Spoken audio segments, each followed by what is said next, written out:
From the New York Times, I'm Sabrina Tavernisi, and this is The Daily.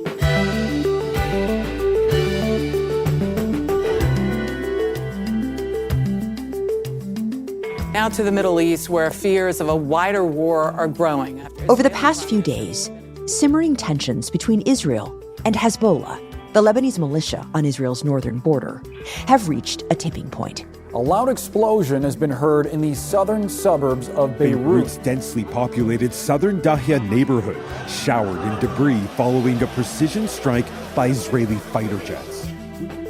Israeli military says it has carried out a strike targeting the Hezbollah commander allegedly behind Saturday's deadly attack in the Golan Heights, raising fresh fears of a wider war in the Middle East. With the State Department insisting an all-out war is not inevitable. But following tonight's attack has... Today, my colleague Ben Hubbard on why these attacks are different and why getting them to stop could be so tough.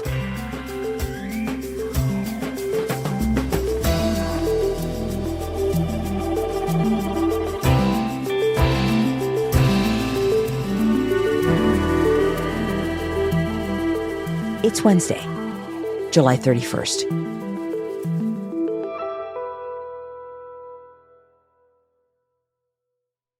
So, Ben, The Daily has been following the war in Gaza and the risk that it could spread to the broader region. And over the past few days, there have been this series of attacks on Israel's northern border, the border with Lebanon.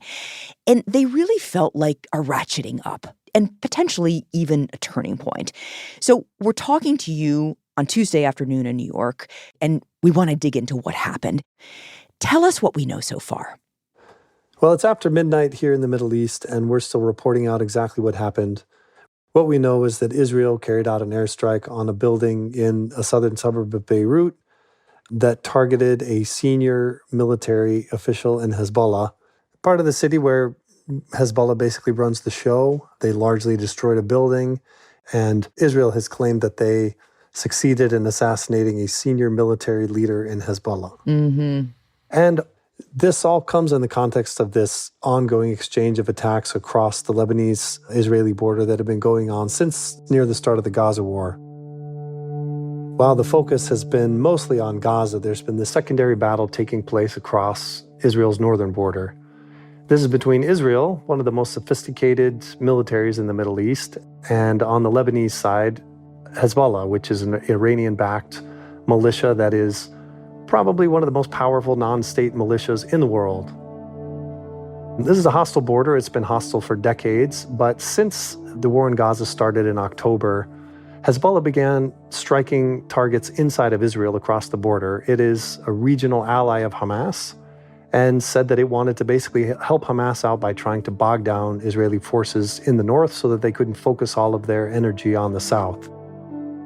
And this has continued to escalate. There have been strikes on both sides. There have been more than 150,000 people displaced from communities on both sides of the border. There have been hundreds of people killed. But all along, there's been this idea that both sides didn't want this to escalate into another gigantic war.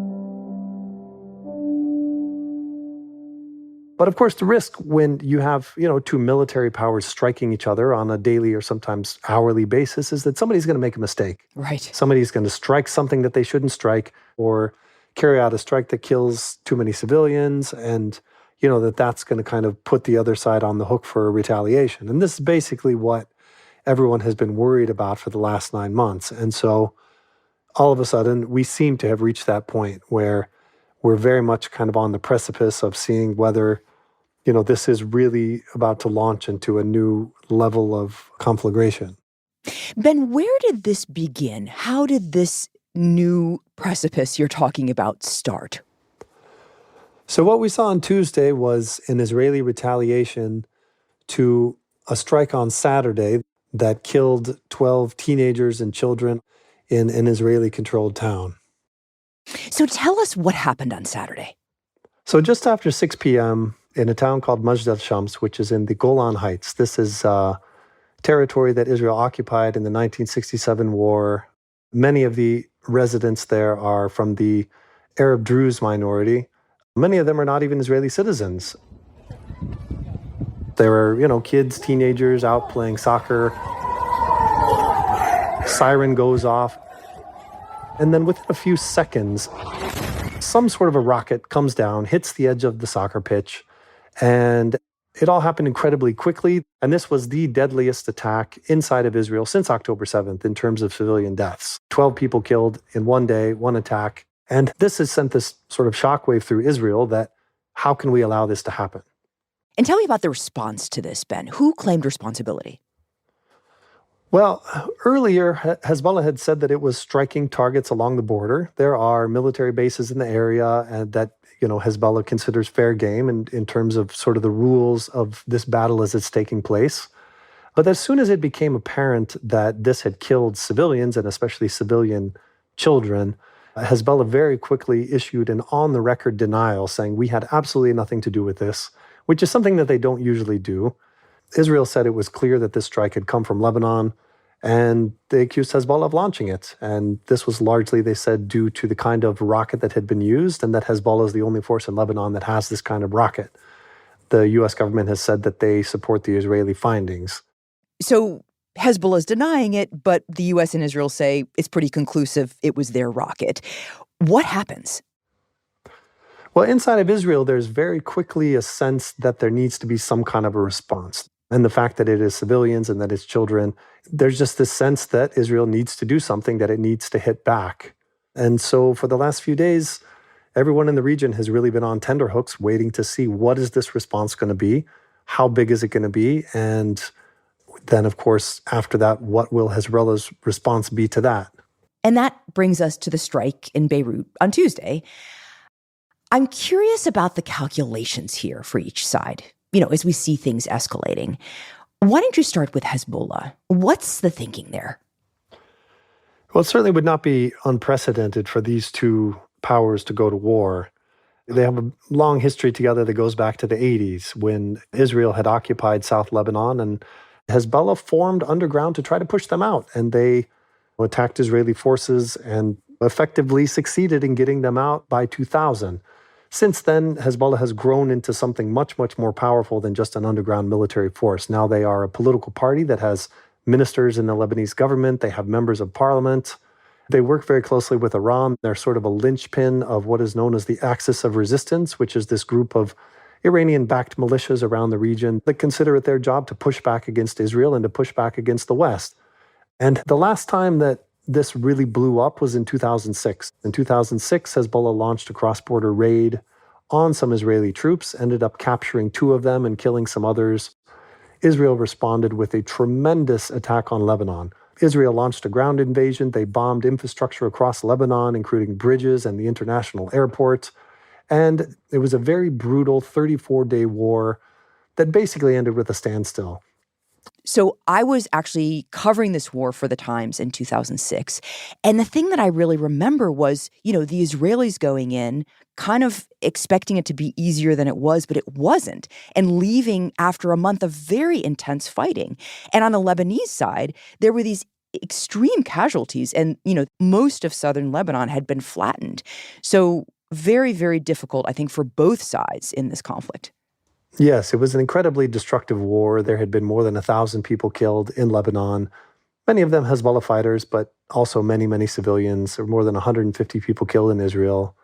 And it was so destructive that Hassan Nasrallah, the leader of Hezbollah, came out after the war and effectively apologized, told the Lebanese that if I had known how destructive this was going to be, we wouldn't have started it, which, as far as I'm aware, is probably the only time that he's ever come out and apologized for anything, certainly for anything that important.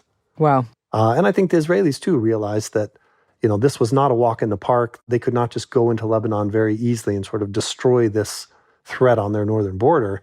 This was a very formidable foe that they were dealing with. Okay, so both sides learned a very painful lesson in 2006, which is it can be quite difficult to take on the other in an all-out war. What has happened since then? Well, I think from that lesson, they realized that they also needed to prepare for the next round. So Hezbollah regrouped with help from Iran and other supporters. It was able to build its military force, get more sophisticated weapons, more precise rockets. During the civil war in Syria, next door to Lebanon, which started in 2011, Hezbollah ended up playing a very powerful role on the ground supporting President Bashar al-Assad, went in and sort of played a decisive role in a number of battles there, which killed a number of Hezbollah people, but also gave kind of a whole new generation of younger fighters on the ground experience with guerrilla warfare. And so going into October 7th, Hezbollah was a much, much stronger force than it had ever been in its history. It had better weapons, it had more fighters, it was much more sophisticated, it had new kinds of technology, including drones. And then we see these capabilities when Hezbollah starts launching these attacks on northern Israel. Many of them are very precise, and they target Israeli surveillance posts, they target vehicles, they do kill some civilians. But we've seen Hezbollah launching drones that go deep into Israel, and then they broadcast the footage of what they saw. And Israel has responded to all this by striking Hezbollah harder and harder inside of Lebanon. So we've seen repeated strikes that have assassinated a number of prominent Hezbollah leaders. And this is destructive for people, for civilians living on both sides of the border. There are somewhere around 60,000 Israelis who have fled northern Israel to go elsewhere in the country. In Lebanon, the number is even higher. It's around somewhere close to 100,000 people who have left the south. And there have been many people killed. On the Lebanese side, there's more than 460 killed, probably around 100 of them civilians. And in Israel, you have more than 20 military people who have been killed. So the stakes really seem to be rising here. What does Hezbollah, this now very well-armed, very disciplined group that's like kind of partway between a militia and a country at this point, what does it say it wants? Well, their rallying cry, like that of their allies and Hamas and other groups around the region, is to destroy Israel. But in terms of their more immediate objectives, at this point, they've gotten into this war for very specific reasons that they made clear after they started in October. And Hassan Nasrallah made it very clear early in the war what exactly Hezbollah set out to do. He said, we are not looking to get into a gigantic war with Israel, but we want to help what he considers his brothers in Hamas in Gaza. And they were going to do this by striking the Israeli military on the northern border and trying to basically bog down part of Israel's forces. And they basically want to keep the pressure on Israel, and they have made it very clear all along that the only thing that will stop them from striking these targets in northern Israel is going to be the end of the war in Gaza. But that's something that, given the politics and pressure inside of Israel, is proving quite difficult for a number of reasons.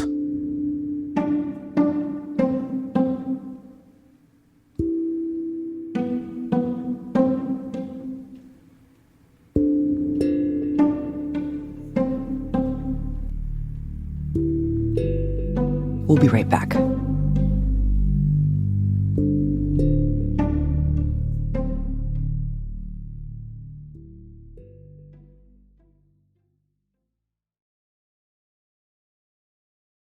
So, Ben, you've laid out Hezbollah's strategy of putting pressure on Israel, trying to get them to end the war in Gaza. But what about Israel? What are its considerations? Prime Minister Benjamin Netanyahu is in a pretty difficult spot when it comes to the war in Gaza. He promised at the start of this war that the two goals were to bring the hostages home and to destroy Hamas. And so far, Israel has really accomplished neither of these things. And it's been 9 months of incredibly, incredibly destructive warfare because they want to make more progress in getting rid of Hamas in Gaza. And they want to have something that looks like a victory, and that ideally would involve bringing home the remaining hostages. On the other side, you have people who argue that, the war has gone on long enough and now it's time for some kind of a ceasefire. So there have been repeated rounds of talks for some kind of a ceasefire with Hamas that would involve the release of the remaining hostages in exchange for the release of Palestinian prisoners from Israeli jails. So far, Hamas hasn't agreed to any of the proposals that have been made. And so this is where we are, in this position where we're just kind of stuck between these competing pressures. So the leaders of Hezbollah say only a ceasefire in Gaza will get them to stop firing. But of course, the ceasefire in Gaza is, as you point out, quite stuck. So it seems like Netanyahu's path to how he can respond here is actually pretty narrow. Well, he's also in a pickle when it comes to what to do about Lebanon. He's once again dealing with competing pressures from inside of his own government and inside of his own country. He, on one hand, has these same right-wing ministers who are saying that the only solution to Hezbollah is to basically reoccupy southern Lebanon.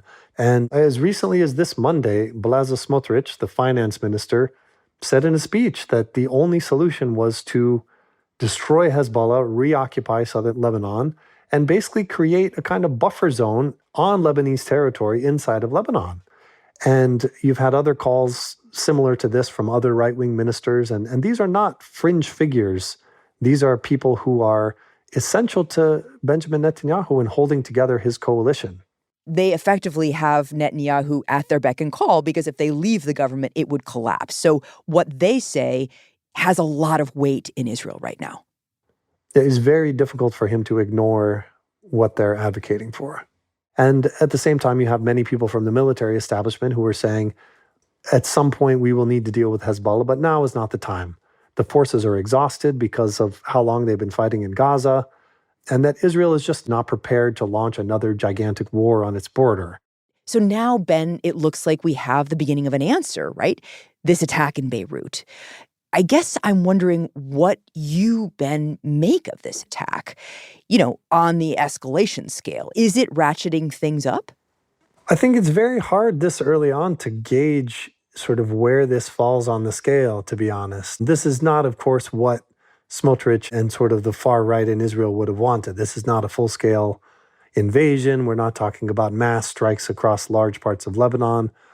But if this person is as senior as the Israelis say he was, being sort of a right-hand man to Hassan Nasrallah, somebody who was in charge of sort of the strategic arm of Hezbollah's whole military operation, taking him out inside of Beirut is like a pretty serious assassination.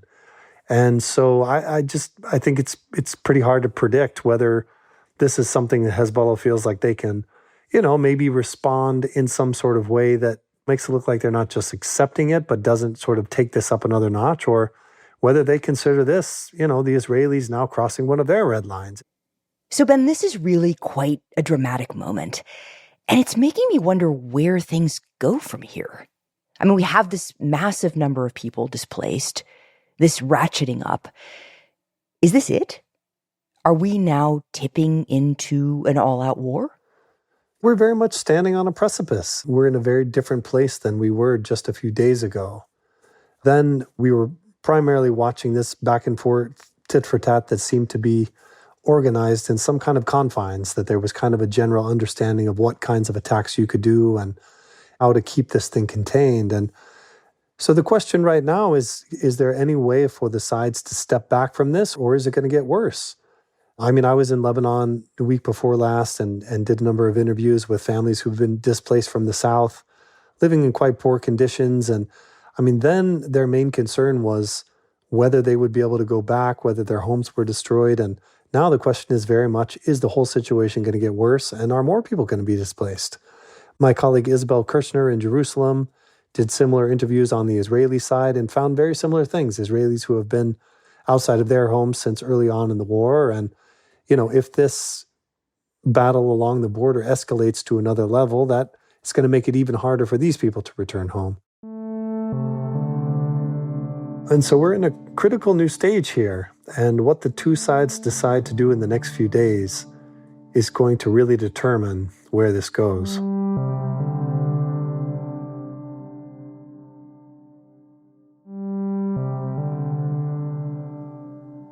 Ben, thank you. Thank you.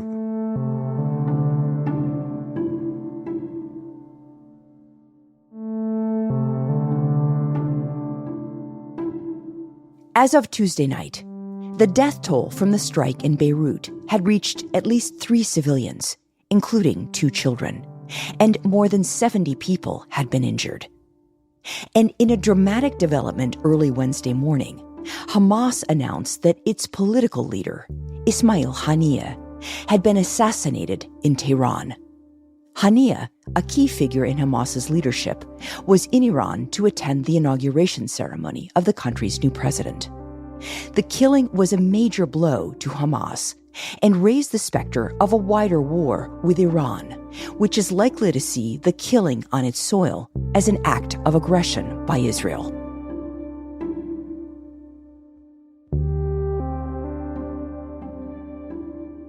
We'll be right back.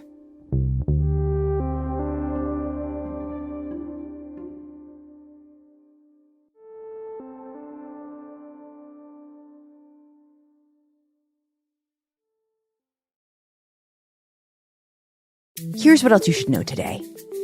In Venezuela, at least 16 people have died and about 750 have been arrested as a result of protests following the highly contentious presidential election over the weekend.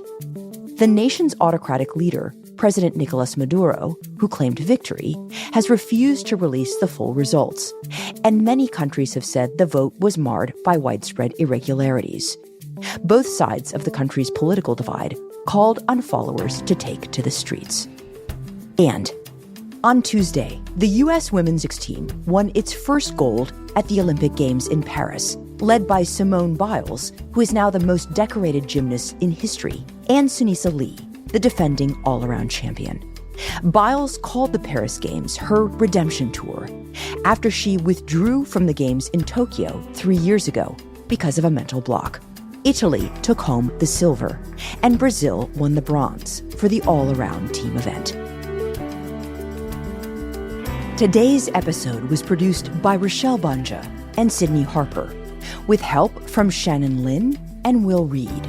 It was edited by Lexi Diao and Patricia Willens. Contains original music by Dan Powell and Sophia Lenman, and was engineered by Chris Wood. Our theme music is by Jim Brunberg and Ben Landsverk of Wonderly. Special thanks to Isabel Kirshner, Fernaz Fasihi, Ewan Ward, and Hueda Saad.